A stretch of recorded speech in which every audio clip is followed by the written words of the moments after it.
migrant workers having spent the last of their money on a coyote to bring them into the United States. The last thing any of them wanted was trouble. As long as they didn't cause a problem for Border Patrol agents, they'd be returned to Mexico within a week. No harm, no foul. They could try again once they saved up enough money. Even the coyotes avoided direct conflict. They might spend a little longer in a Border Patrol detention facility, but would ultimately be sent back over the border, where they'd lead another group of migrants north the same day. Opening fire on U.S. Border Patrol agents signified something different from a standard crossing. Higher stakes, for sure.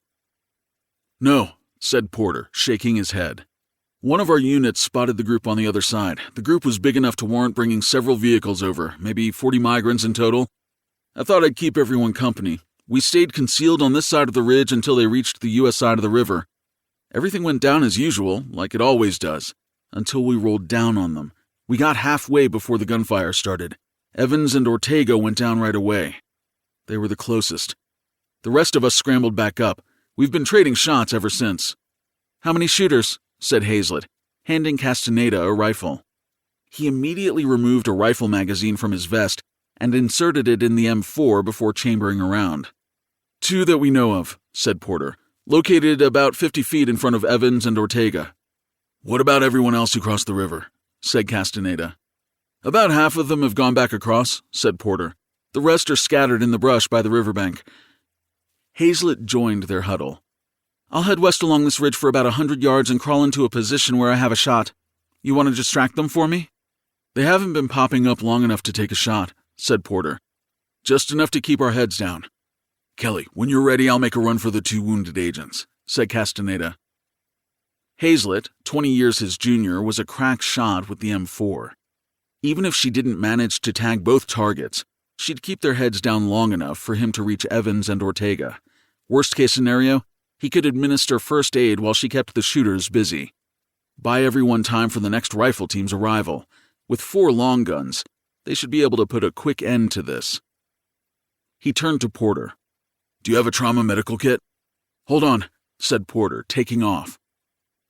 Castaneda and Hazlett donned their helmets and adjusted the chin straps for a tight fit. Porter returned with an olive-drab medical kit the size of a shoebox. "This should have everything you need to stabilize Evans," said Porter. "Let's do this," said Castaneda before patting Hazlett's shoulder. "Shoot straight, kid." "Run fast, old man," she said before heading out. A few minutes later, everyone was in position. Hazlett, lying prone in the bushes along the ridge, sighted in on the target area identified by Porter. Castaneda crouched next to Porter, directly uphill from the 2 downed Border Patrol agents. Porter strapped the medical kit to Castaneda's vest. "You're good," said Porter. Castaneda triggered his remote radio switch. "I'm ready. Tell me when." A short burst of automatic gunfire cut through the air. A Border Patrol agent lying about 30 feet to their right quickly shimmied backward, bullets thrashing the bushes along the ridgetop above him. "You sure about this?" said Porter. "No, but we need to get to those agents," said Castaneda. "Ready when you are, Kelly." "Ready on 3, 2, 1, go," said Hazlett. The bullets chased him the entire way down, starting the moment he took off. One of them glanced off his ballistic helmet before he'd even crested the ridge. Another struck his chest plate before he fully registered the helmet strike. The rest pounded the dirt around his feet or snapped inches from his face. Somehow surviving the fusillade of bullets, Castaneda slammed into the ground next to Evans and Ortega a few seconds later. He spit out a mouthful of sand and took a moment to catch his breath before bringing his rifle up to search for targets.